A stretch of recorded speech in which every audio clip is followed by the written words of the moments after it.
여호와 하나님은 나의 빛이시며 구원이십니다. 그래서 오늘 새로운 한 주를 시작하기 전에 주님 앞에 나왔습니다. 우리가 드리는 예배를 받아 주시옵시고 우리가 올려드리는 찬양과 기도를 흡양하여 주시옵소서. 예수님 이름으로 기도드리옵나이다. 아멘. 오늘 말씀은 요한 2서입니다. 요한 2서 1장 4절로 6절입니다. 요한 2서 1장 4절로 6절 같이 읽도록 하겠습니다. 시작. 너의 자녀들 중에 우리가 아버지께 받은 계명대로 진리를 행하는 자를 내가 보니 심히 기쁘도다. 부녀여, 내가 이제 네게 구하노니 서로 사랑하자.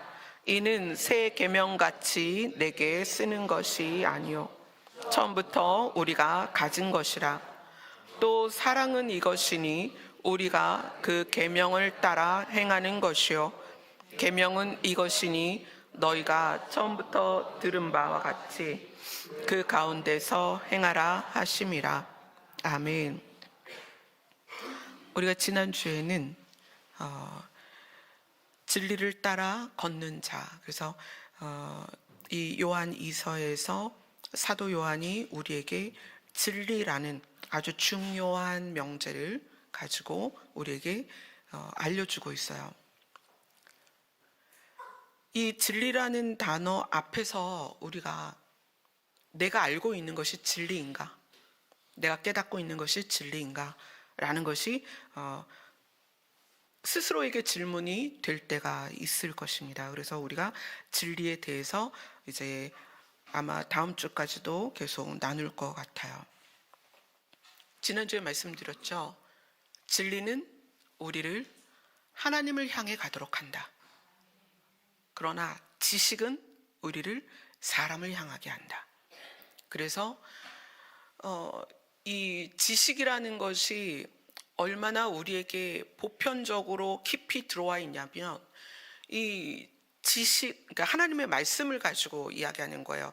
세상에서 있는, 우리가 세상에서 노력해서 얻는 지식이 아니라 이 성경을 우리가 지식으로 받아들일 때, 성경을 지식으로 받아들일 때 우리 안에 뚜렷하게 나타나는 게 뭐냐면 교리와 교단과 교주예요.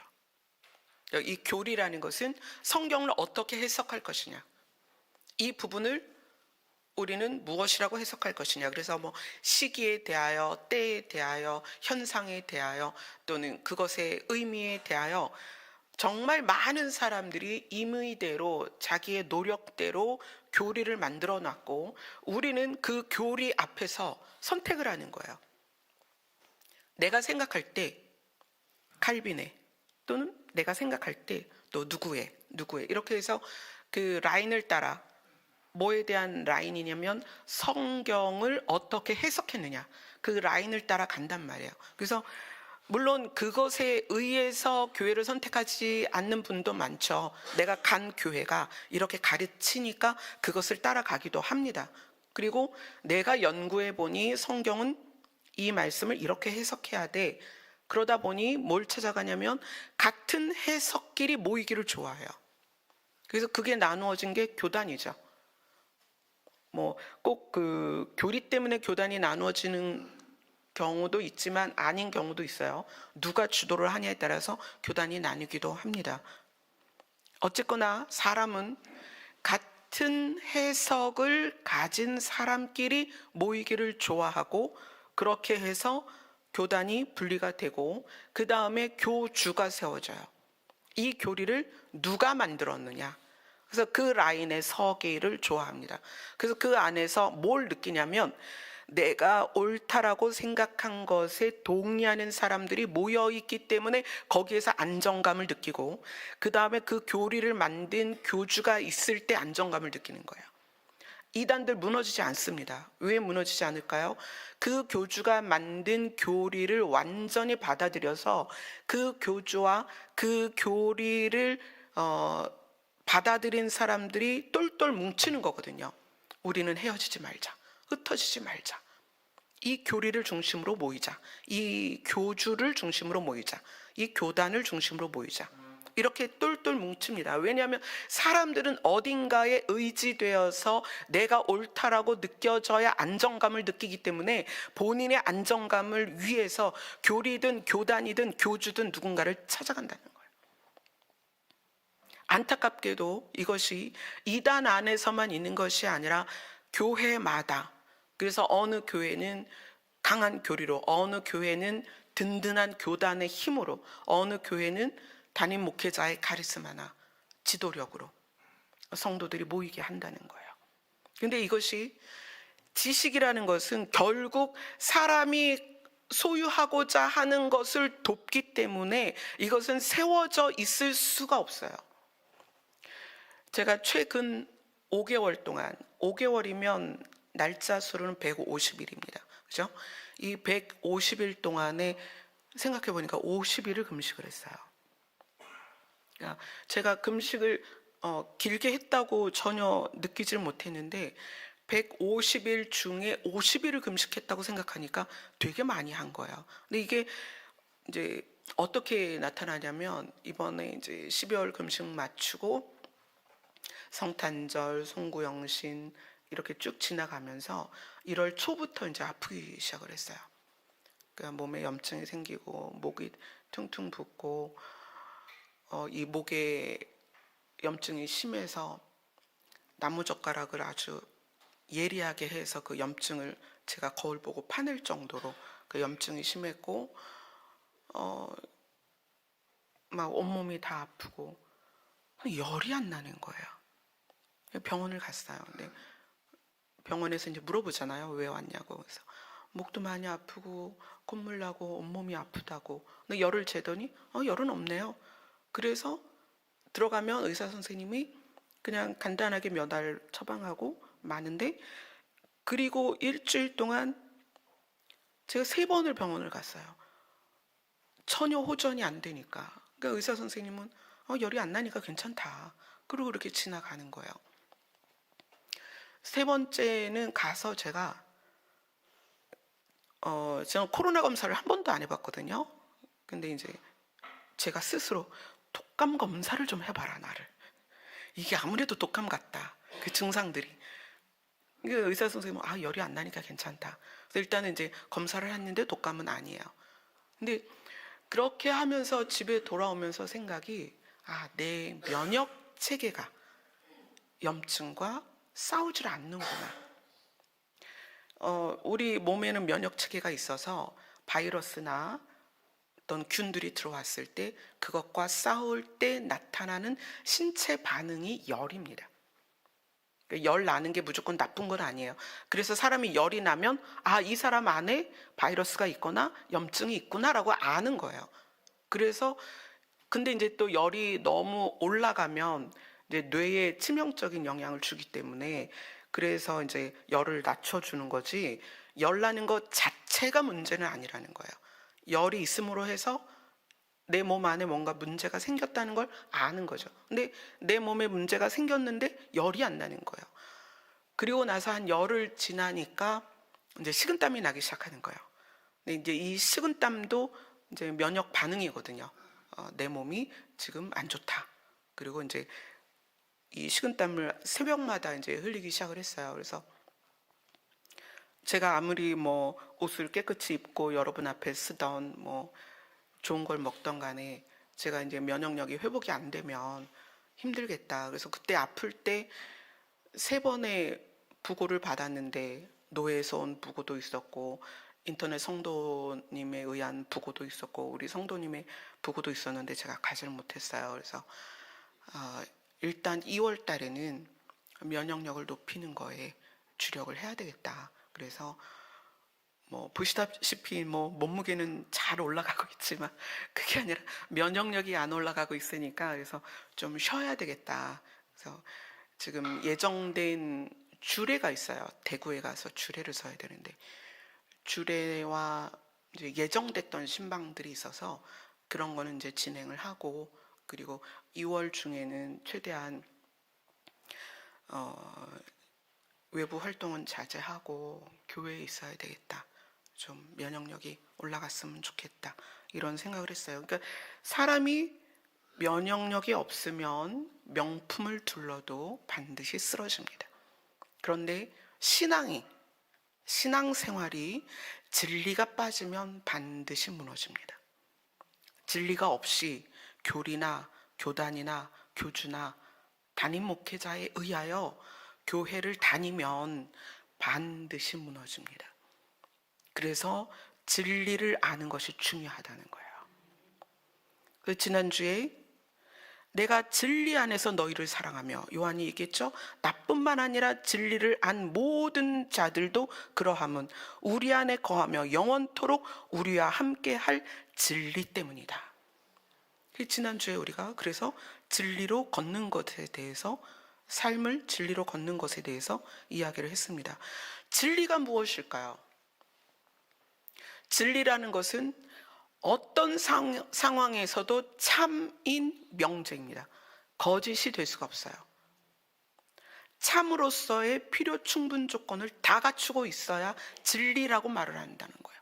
그럼 이 진리는 창세기로부터 계시록 마지막에 이르기까지 인간 모두에게 적용되어도 분명하게 틀리지 않아야, 오류가 없어야, 거짓이 아니어야 진리입니다. 여러분이 알고 있는 것이, 그러면 이것이 진리인가 지식인가 분류를 해야 된다는 거예요. 자,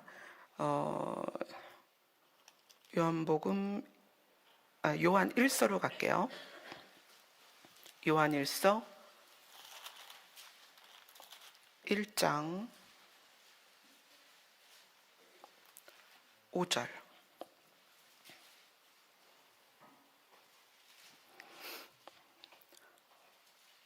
요한일서 1장 5절 같이 읽습니다. 시작. 우리가 그에게서 듣고 너에게 전하는 소식은 이것이니 곧 하나님은 빛이시라 그에게는 어둠이 조금도 없으시다는 것이니라. 아멘. 하나님은 빛이십니다. 이것은 진리입니다.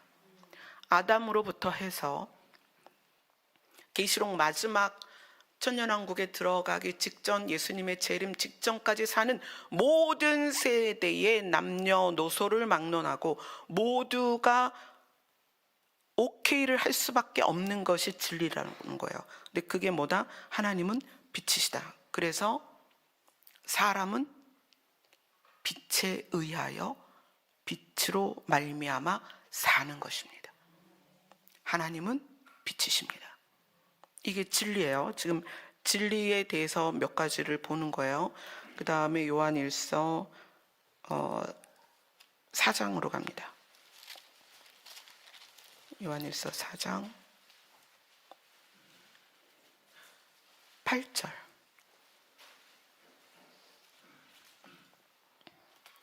같이 읽습니다. 시작. 사랑하지 아니하는 자는 하나님을 알지 못하나니 이는 하나님은 사랑이심이라. 아멘. 요한일서 4장 16절입니다. 16절 같이 읽습니다. 시작. 하나님이 우리를 사랑하시는 사랑을 우리가 알고 믿었노니 하나님은 사랑이시라. 사랑 안에 거하는 자는 하나님 안에 거하고 하나님도 그의 안에 거하시느니라. 아멘. 자, 오늘 우리가 요한일서 지금 핵심 진리를 지금 두 가지를 보고 있는 거예요. 하나님은 빛이시다. 어둠이 조금도 없으시다. 그래서 생명체는 빛으로 나아가야 삽니다. 반드시. 이거는 누구도 예외가 없어요. 아무리 돈이 많아도 아무리 권력이 있어도 하나님께 나아가지 않으면 살 수가 없습니다. 왜냐하면 하나님이 빛이시기 때문에 그래요. 자, 그 다음에 둘째는 하나님은 사랑이시다. 근데 이 하나님은 사랑이시다라는 진리가 우리에게는 사실 좀 껄끄러워요. 왜냐하면 하나님이 사랑이신데 성경의 역사를 보면 하나님이 막 나타나서 죽이기도 하고 땅을 갈라서 사람들이 그 안에 빠져서 죽기도 하고, 근데 어떻게 그게 하나님은 사랑이에요?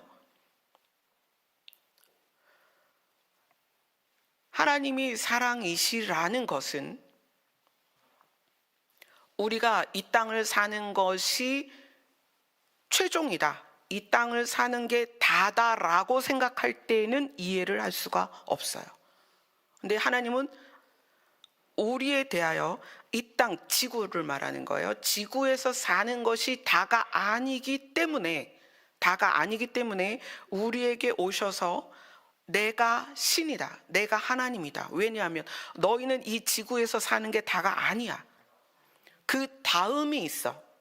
그러니까 나는 너희를 이 땅에서 길어봐야 80년, 90년, 그죠?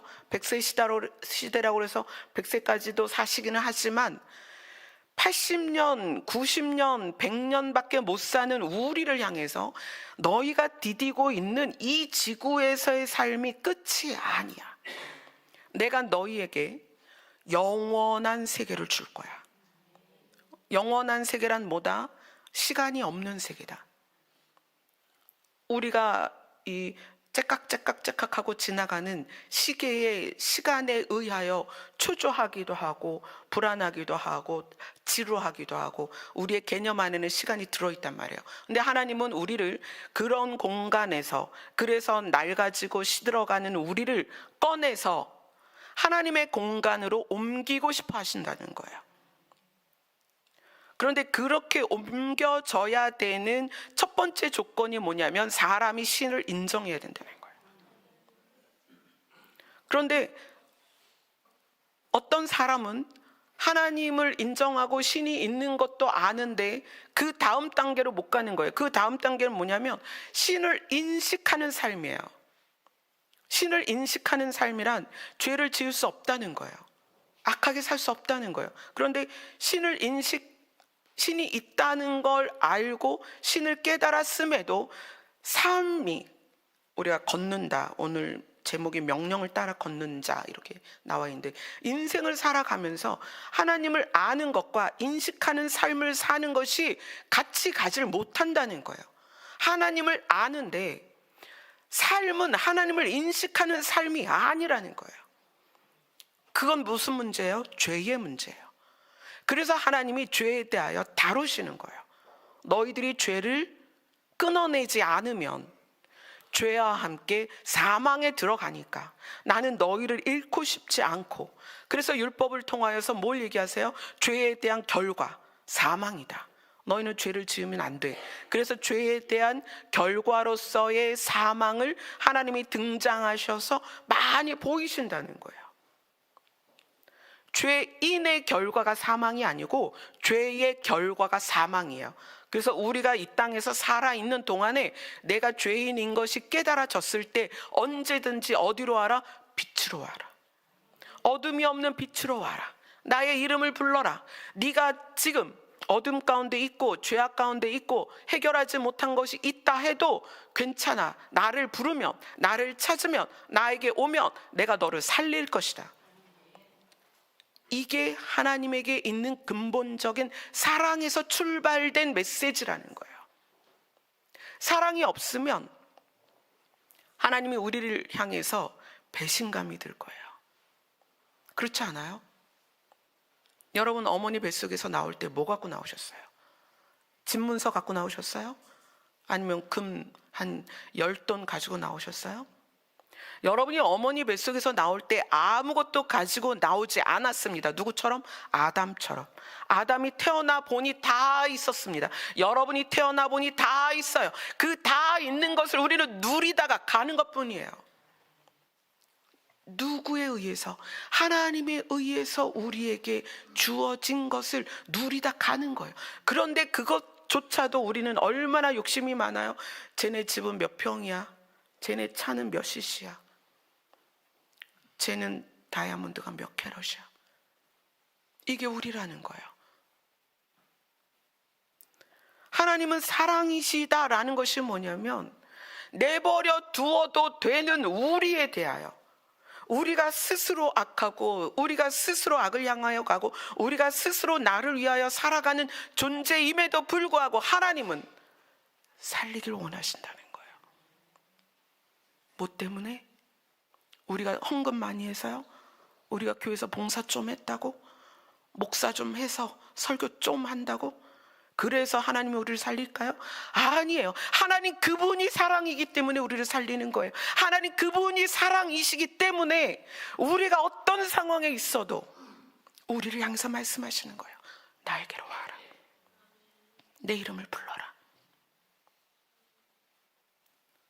그러면 너희가 살 수 있어. 우리에게 돈을 가져와라 그랬으면 제가 구원받을 수 있겠어요? 제가 살아온 삶이 얼마나 가난했는지 몰라요. 그 가난한 삶 가운데 하나님이 저에게 돈을 요구했다면 저는 구원받지 못했을 거예요. 저에게 지식을 요구했다면 저는 구원받지 못했을 거예요. 왜냐하면 제가 공부하는 걸 싫어했거든요. 저는 타고난 어떤 그 재주가 아무것도 없어요. 달란트가 없단 말이에요. 그럼 뭐로 구원을 받겠어요?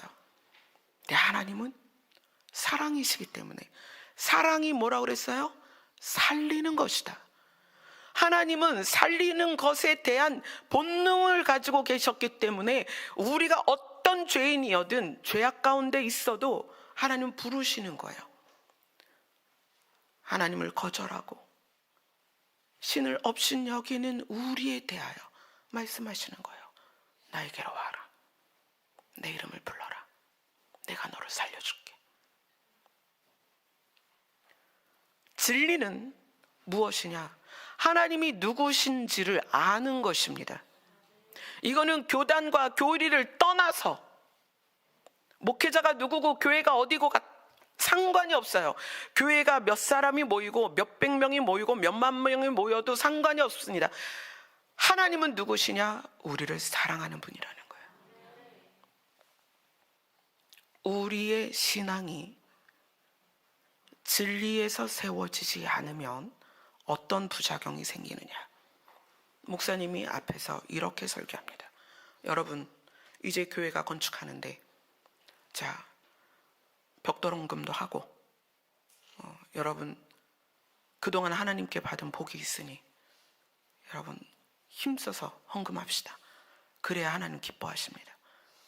여러분, 하나님이 우리를 향하여 기뻐하시는 것은 우리가 하나님의 이름을 부를 때입니다. 하나님이 우리를 향하여 기뻐하시는 것은 우리가 하나님을 인정했을 때예요. 하나님이 우리를 향하여 기뻐하시는 것은 우리가 하나님을 향하여 나아갈 때입니다. 우리가 뭘 해서가 아니에요. 우리가 이 땅에서 태어날 때 물론 부모에 의해서 기본 자산이 좀 다르겠죠. 그 부모가 태어났을 때 그들도 그들의 부모에 의한 자산이었다는 거예요. 또 노력 열심히 하면, 공부도 열심히 하면 돈을 벌 수 있어요. 근데 그 모든 우리의 생명 유지를 위해 필요한 그 모든 것이 하나님께로부터 왔다. 왜냐하면 그분은 본질 자체가 사랑이기 때문에. 이것이 진리입니다, 여러분. 하나님은 빛이시고 하나님은 사랑이세요. 이것이 진리입니다. 이것이 내 안에 구축되지 않고 교회를 다니면 어느 집 자식은 뭐 대기업에 들어갔는데 우리 아이는 듣보잡 지방대 가가지고 도대체 취업을 못하고 있어. 그럼 어떻게 생각해요? 내가 뭘 좀 덜해서, 내가 좀 모자라서 하나님이 나에게 좀 덜 주시는 것 같고, 내가 좀 뭔가 부족해서 하나님 나를 안 사랑하는 것 같고, 내가 좀 뭐가 연약해서 하나님이 나를 외면하는 것 같고, 진리가 우리 안에 세워지지 않으면 우리의 신앙생활이 기형적으로 간다는 거예요. 하나님은 우리에게 요구한 적이 없는 것을 우리는 바리바리 싸들고 와서 하나님 내가 이렇게 했으니까 나를 도와주세요, 채워주세요, 이끌어주세요, 잘 살게 해주세요, 이런다는 거예요. 하나님의 개념에서의 잘 사는 것은 지구에서의 소멸되어 가는 것을 주는 것이 아니라 영원을 주시는 거예요.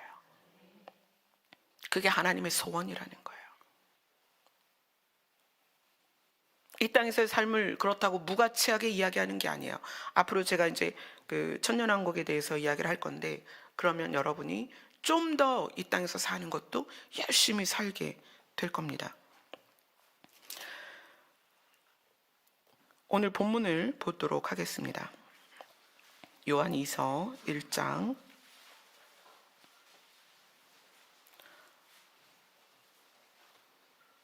요한이서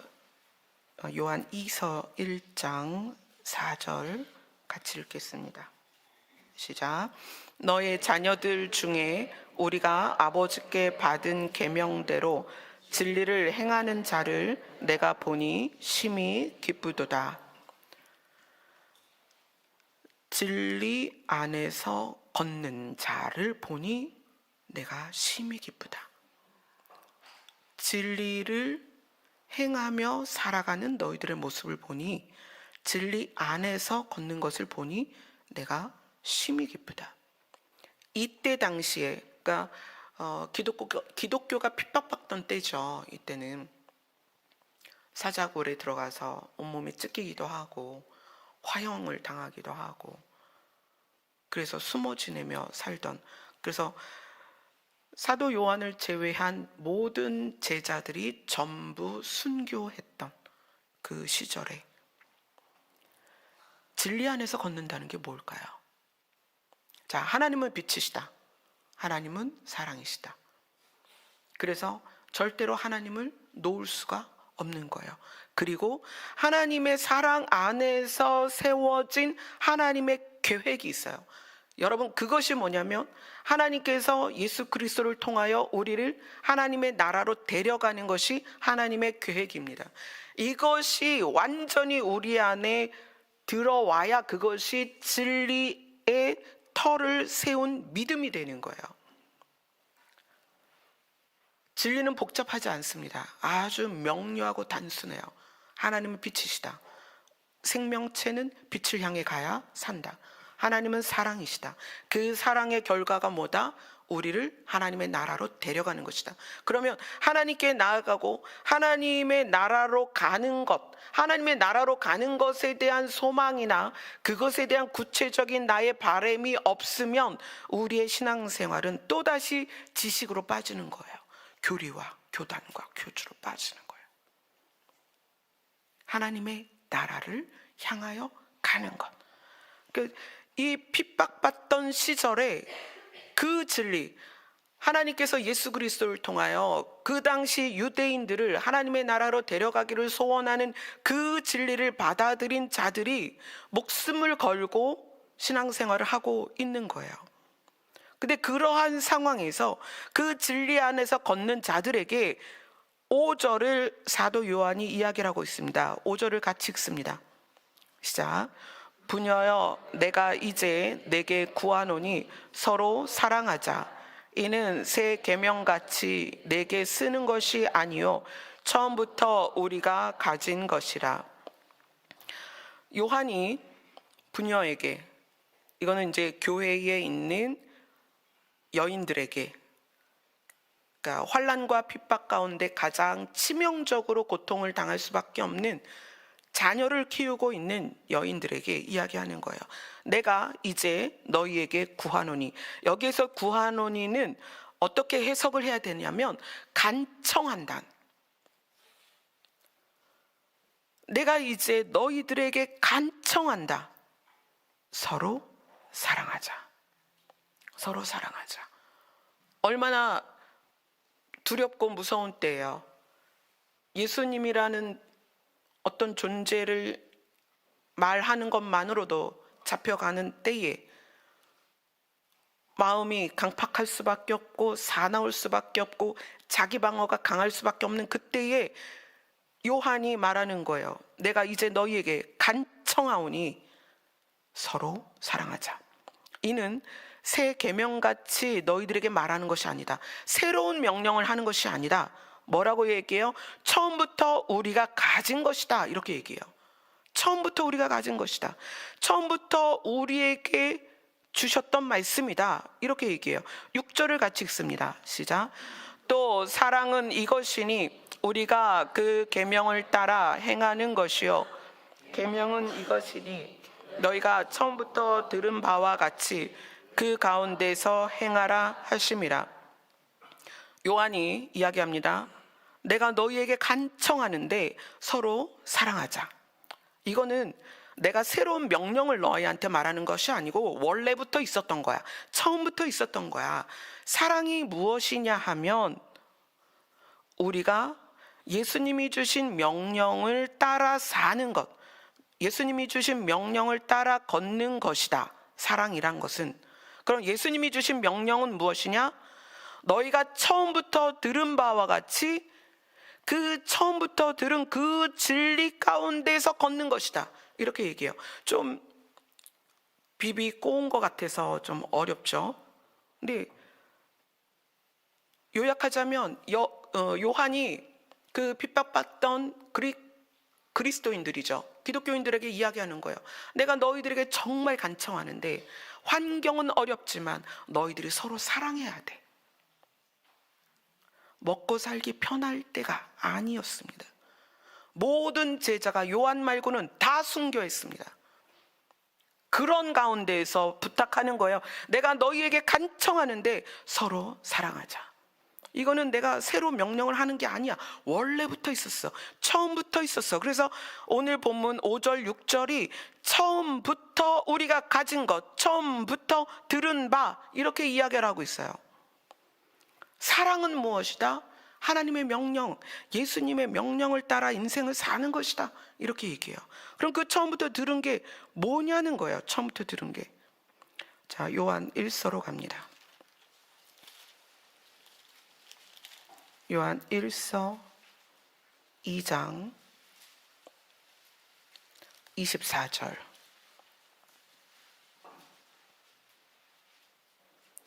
요한 1서 2장 24절 같이 읽습니다. 시작. 너희는 처음부터 들은 것을 너희 안에 거하게 하라. 처음부터 들은 것이 너희 안에 거하면 너희가 아들과 아버지 안에 거하리라. 자, 요한 1서에서도 지금 요한이 이 이야기를 하는 거예요. 너희들이 처음부터 들은 게 있어. 그걸 너희 안에 있게 해야 되고, 처음부터 들은 것이 너희 안에 있으면 너희가 하나님과 예수님 안에 있는 거야 라고 설명을 합니다. 그리고 그것에 대해서 처음부터 들은 것이 무엇이냐라는 것을 이야기한 것이 요한 1서 3장입니다. 요한 1서 3장 11절입니다.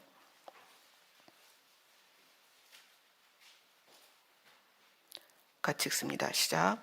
우리는 서로 사랑할지니 이는 너희가 처음부터 들은 소식이라. 너희가 처음부터 들은 것, 처음부터 너희가 알고 있었던 것, 그게 뭐다? 서로 사랑하라는 것이다. 이게 왜 처음부터 들은 것이라고 요한이 이야기를 하고 있느냐? 레위기를 갑니다.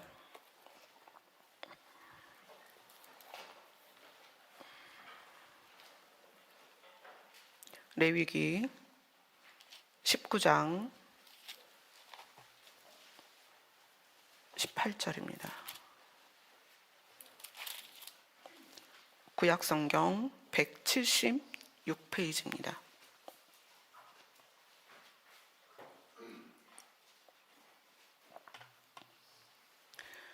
레위기 19장 18절 구약성경 176페이지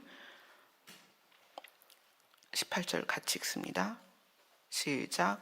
원수를 갚지 말며 동포를 원망하지 말며 내 이웃 사랑하기를 내 자신과 같이 사랑하라. 나는 여호와니라.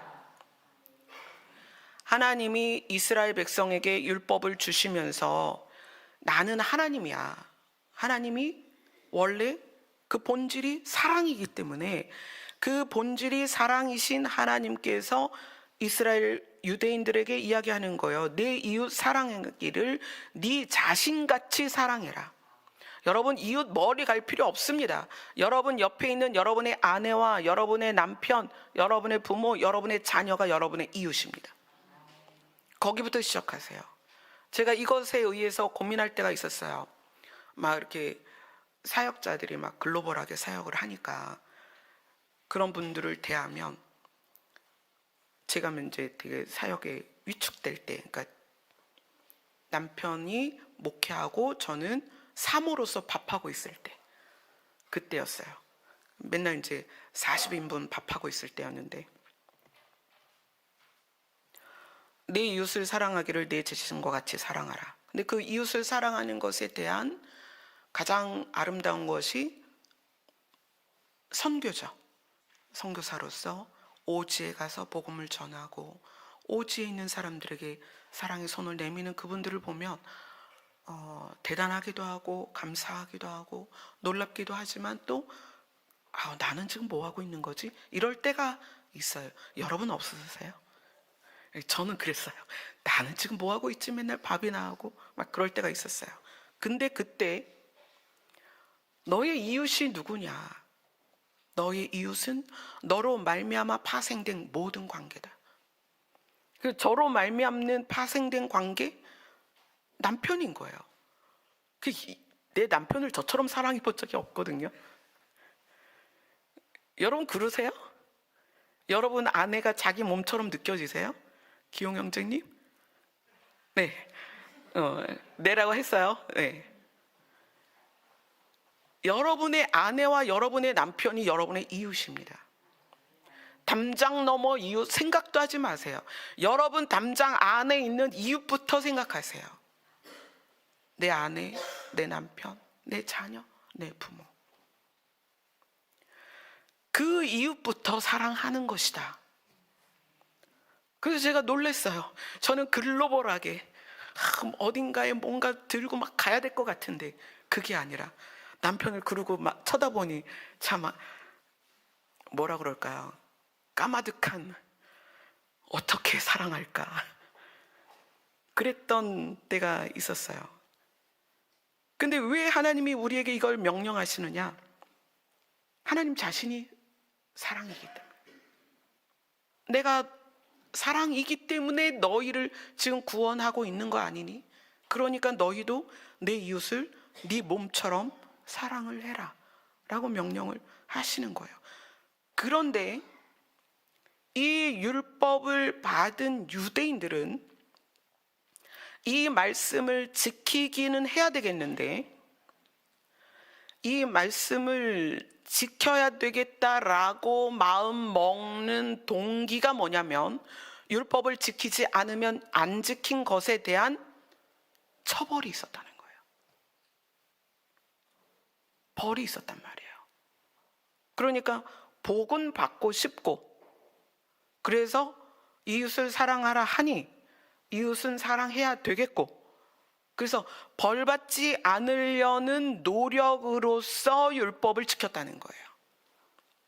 이게 처음부터 하나님이 너희가 내 이웃을 네 몸처럼 사랑해야 돼. 왜냐하면 나는 하나님이니까. 나는 사랑이니까. 이렇게 알려줬지만 유대인들이 율법을 받을 때에는 율법에 의하여 복을 받고 율법을 지키지 않으면 하나님께 벌을 받는다라는 개념 때문에 이 사랑하라는 것조차도 벌을 받지 않으려는 방법으로서의 사랑이었다는 거예요. 규칙을 지키는 거예요. 내 이익을 위해서. 그건 진짜 사랑이 아닌 거죠. 그래서 예수님이 오시는 거예요. 예수님이 오셔서 뭐라고 말씀하시냐면 요한복음 13장입니다.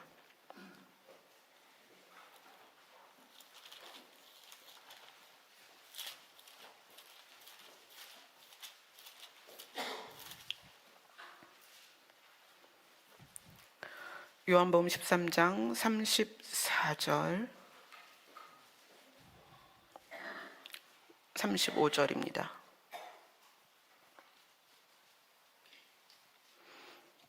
같이 읽습니다. 시작. 새 계명을 너희에게 주노니 서로 사랑하라. 내가 너희를 사랑한 것 같이 너희도 서로 사랑하라. 너희가 서로 사랑하면 이로써 모든 사람이 너희가 내 제자인 줄 알리라. 자, 레위기에서의 율법에서의 사랑과 예수님이 오셔서 새 계명을 너희에게 준다, 너희가 서로 사랑해라 라고 하는 것의 차이가 뭐냐면, 율법에서의 사랑에 대한 교훈을 받아들였던 사람들의 그 마음은 내가 하나님께 복을 받고 싶고 벌 받고 싶지 않으니까 율법의 규칙을 통한 사랑이었다는 거예요. 남을 돕는 것조차도. 그런데 예수님이 오셔서 그거는 진짜가 아니야. 내가 진짜 사랑을 보여줄게. 진짜 사랑은 무엇이다? 너를 위해 내 생명을 버리는 거야. 예수님이 그 진짜 사랑을 보여주시는 거예요. 그래서 새 계명을 너희에게 주노니 서로 사랑해라. 단서가 있죠? 내가 너희를 사랑한 것 같이. 예수님이 우리를 향한 사랑이 어떤 사랑이었어요? 하나님이 본질적인 사랑을 구약에서 말씀하셨어요. 그런데 사람들이 그것을 복을 받기 위한 수단으로서 사용하니까 예수님이 내가 너희를 사랑한 것 같이 사랑해라. 어떤 사랑이에요? 우리를 위하여 목숨을 내어주신 사랑이라는 거예요. 그래서 레위기에 나와 있는 그 율법에서의 그 사랑과 예수님이 말씀하시는 계명에서의 사랑은 출발은 동일합니다. 출발은 동일한데 받아들이는 우리 입장에서는 다르다는 거예요. 그래서 예수님이 새 계명이라고 이야기를 하는 거예요. 본을 보여주시는 새 계명을 너희에게 알려줄 테니 너희는 서로 사랑해라. 내가 너희를 사랑한 것 같이 너희도 서로 사랑해라. 그래서 예수님이 말씀하시는 이 사랑은 우리의 본질의 회복을 말하는 거예요. 본질의 회복. 하나님이 사랑이신 것처럼 우리가 하나님을 아버지라고 부른다면 우리는 에덴에 있었던 아담이 가지고 있었던 태초의 성품으로 돌아가야 된다는 거예요. 우리가 신앙생활을 하면서 진리를 간과한 지식으로서의 신앙생활에 너무 익숙해 있어요. 진리를 간과했다는 것은 하나님이 나를 사랑하신다는 전제를 가지고 있지 않았다는 거예요. 하나님이 나를 사랑하시는지를 어떻게 알아요? 예수님이 죽으면서 보여주셨어요. 내가 너희를 사랑한 것 같이 너희도 사랑해라. 우리는 타고난 가정의 환경이 있습니다. 그렇죠? 지금 50대 이상은 부모님에게 그렇게 따뜻한 사랑을 받지 못한 세대들이에요. 왜냐하면 50대 이상의 부모님들은 지금 80, 90 되신 분들이잖아요. 그분들은 그냥 먹고 사는 게 너무 힘든 때였어요. 자녀들을 돌보고 뭐 어떻게 챙기고 이럴 수가 없었어요. 그럼 우리는 부모에게 배우지 않은 사랑을 어떻게 할 수 있느냐? 배우지 않아도 된다는 거예요. 왜요? 우리의 본질이 사랑이기 때문에. 하나님이 사랑이시고 우리는 어떻게 지음받았어요? 하나님의 형상대로 지음받았어요. 맞죠? 자, 이것이 진리입니다. 하나님은 사랑이시죠. 우리는 하나님의 형상대로 지음을 받았습니다. 그런데 이 땅에서 사는 동안에 사람과의 관계에서 사랑을 경험하지 못했을 뿐인 거예요. 그래서 우리 안에 있는 내재된 사랑들이 드러나지 않고 있는 거예요. 오히려 공격을 당하거나 상처를 받아서 내가 가지고 있는 본질적 사랑이 더 깊이 감추어진 것 뿐이지 우리는 본질적으로 하나님의 형상으로 지음받아서 여러분 모두는 사랑의 사람입니다. 이것이 진리입니다. 그러면 어떻게 해요? 하나님, 저는 부모님에게도 사랑받은 적 없고 남편에게도 아내에게도 사랑받지 못했고 자녀에게도 버림받았는데 저는 어떻게 해야 돼요? 본질인 하나님께 나아가며 우리 안에 있는 본질이 드러납니다. 신앙생활은 본질의 회복입니다. 교회 와서 몇 시간 기도하고, 물론 중요합니다. 기도하는 거 중요하고, 예배 드리는 거 중요하고, 여러분이 모여서 공동체로서의 어떤 활동하는 거 다 중요해요. 그런데 그 모든 것의 목적이 무엇이냐면 나의 본질의 회복이라는 거예요. 여러분이 아무리 기도 많이 하고, 여러분이 공동체 활동을 아무리 열심히 하고, 또 예배를 아무리 열심히 와서 같이 예배를 드려도 내 안에서 계속 거칠어지고 마음이 단단해지고 차가워지고 딱딱해지고 있다면 나는 지금 본질 안으로, 진리 안으로 못 들어가고 있는 거예요. 그래서 내가 원하는 모든 바를 내려놓고 본질이신 하나님 앞에 앉아야 된다는 거예요. 그래서 여러분 자신이 무엇을 위하여 기도하는 기도도 중요하지만, 우리가 충고기도 많이 서로 교환하고 서로 중보하는 시간을 갖잖아요. 중요합니다. 그러나 내가 본질이 회복되지 않으면, 내 안에 진리가 세워지지 않으면 언젠간 무너진다는 거예요.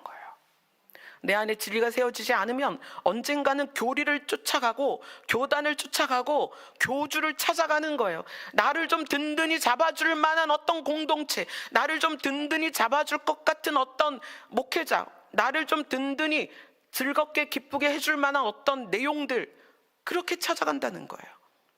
그러면 그것이 육으로 향하는 것이기 때문에 내 안에 하나님의 형상대로 지음받은 내 본질이 절대로 활성화되지 않아요.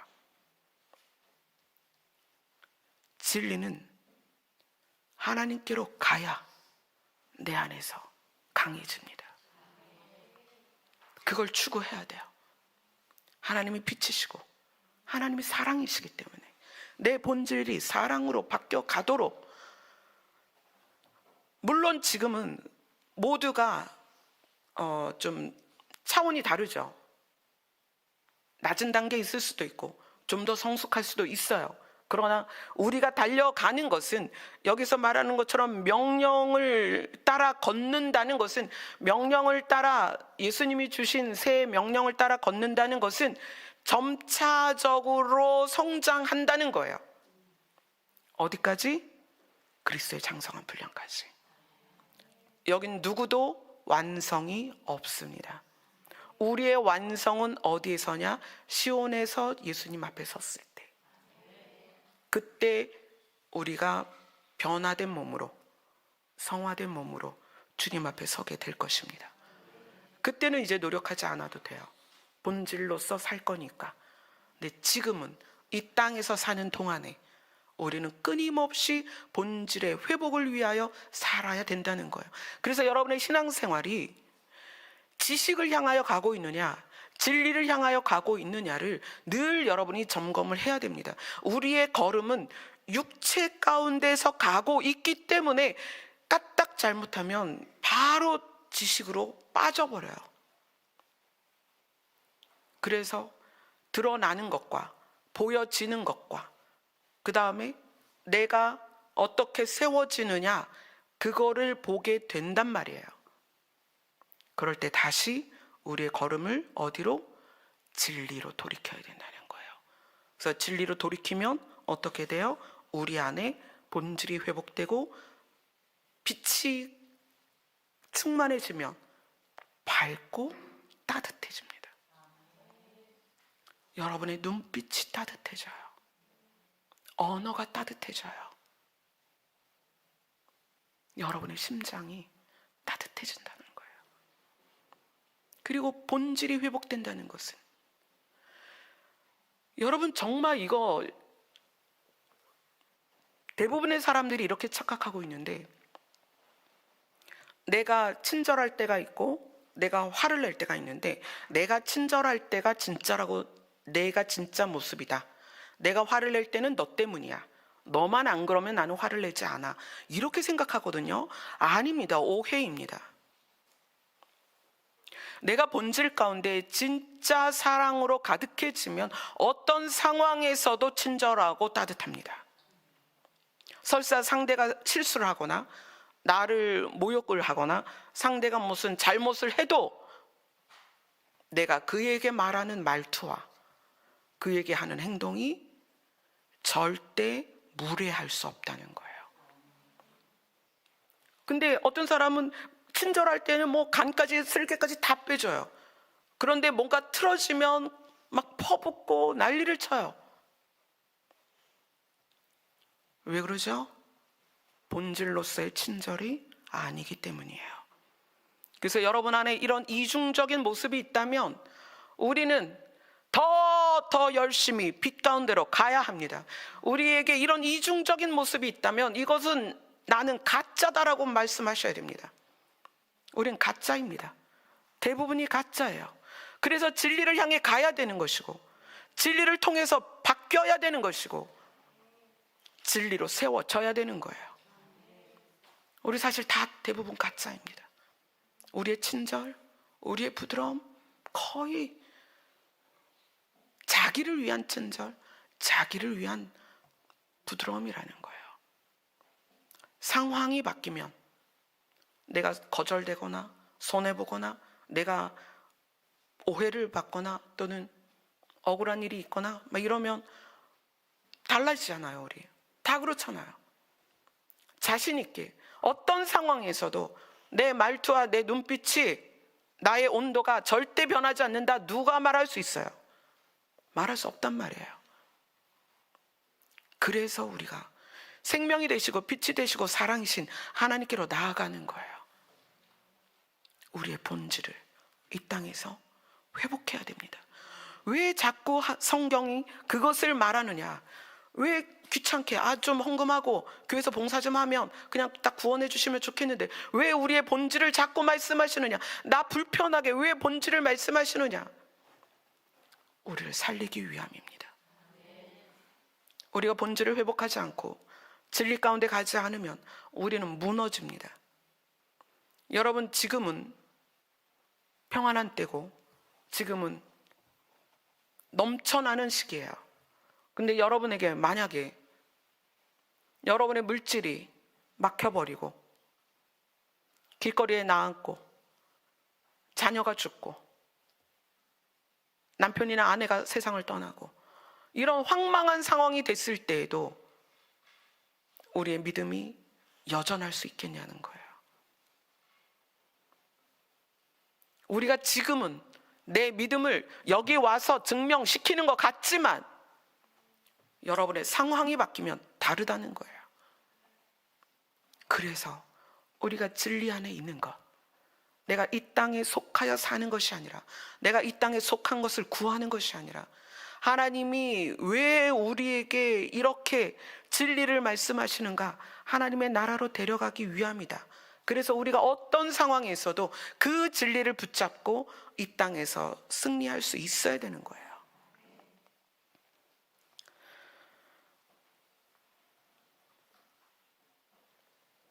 올해 주제를 받으면서 마음에 새겨지는 시온의 대로, 주님이 시온으로 오시겠다고 시온산에 서시겠다고 하니 우리는 시온을 향해 가야 될 거 아니에요. 근데 그것이 마음에 새겨진다는 거예요. 근데 그 마음을 어떻게 다루실까 그렇게 생각했는데 그 다음에 바로 가지고 나오시는 게 진리였던 거예요. 하나님 마음을 다뤄야 되는데 어떻게 진리를 다루죠? 저는 진리가 그때까지도 지식적이었다는 거예요. 아시겠어요? 진리는 지식이 아닙니다. 진리는 살아있고 우리를 위하여 생명을 내어버린 예수님이라는 거예요. 그래서 예수님이 말씀하시는 거예요. 내가 진리다. 아멘. 저는 여러분들이 뭐 눈에 띄게 교회에서 봉사하고 뭐 많이 하고 이런 것보다도 여러분 자신이 어디에 있든 그게 집이든 직장이든 운전할 때든 교회에 있을 때든 빛 대신 예수님과 사랑의 본체이신 하나님과 예수님의 성품이 내 안에서 다시 회복되는 것. 그것에 대한 각자의 집중이 좀 있었으면 좋겠어요. 그리고 그것으로 인하여 우리 안에 진리가 세워질 때 세상이 변하고 환경이 변해도 관계가 틀어지고 내가 모든 것을 잃게 되어도 그 나라를 향한 우리의 걸음, 진리를 따라 걷는 걸음은 멈추지 않을 것입니다. 아멘. 기도하겠습니다.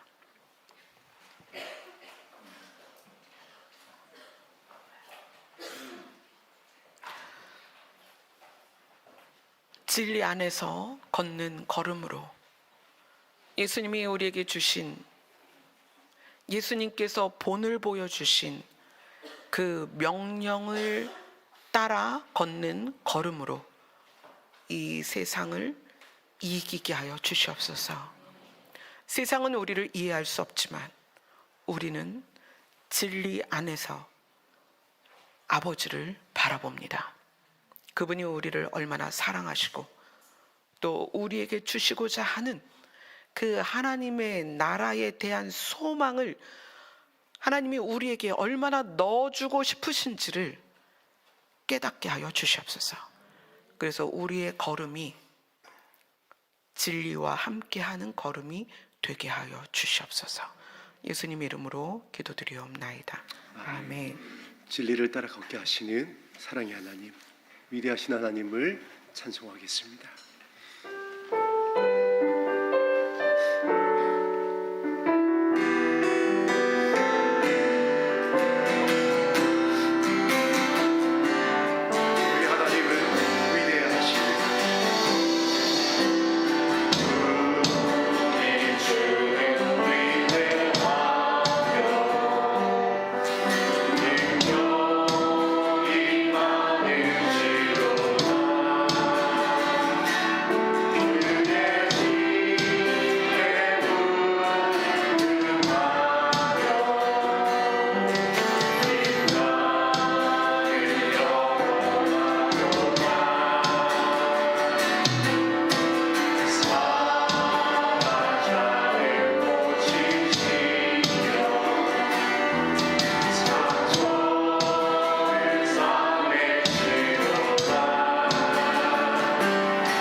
여러분에게 기도하는 시간을 드리는 것은 빛이시고 사랑이신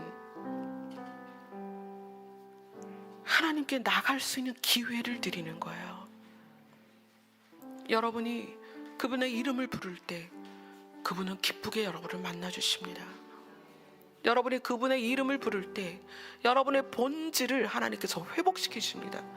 여러분이 그분의 이름을 부를 때 하나님은 그거보다 기쁜 게 없어요. 너희가 나에게 왔구나. 오늘 이 한 시간이 여러분이 힘있게, 정말 힘있게 여호와의 이름을 부르는, 그게 아버지라고 불러도 되고요, 주님이라고 불러도 되고 하나님이라고 불러도 되고 괜찮습니다. 여러분의 창조주를 부르세요. 그래야만 여러분의 본질이 회복이 됩니다. 기도하겠습니다.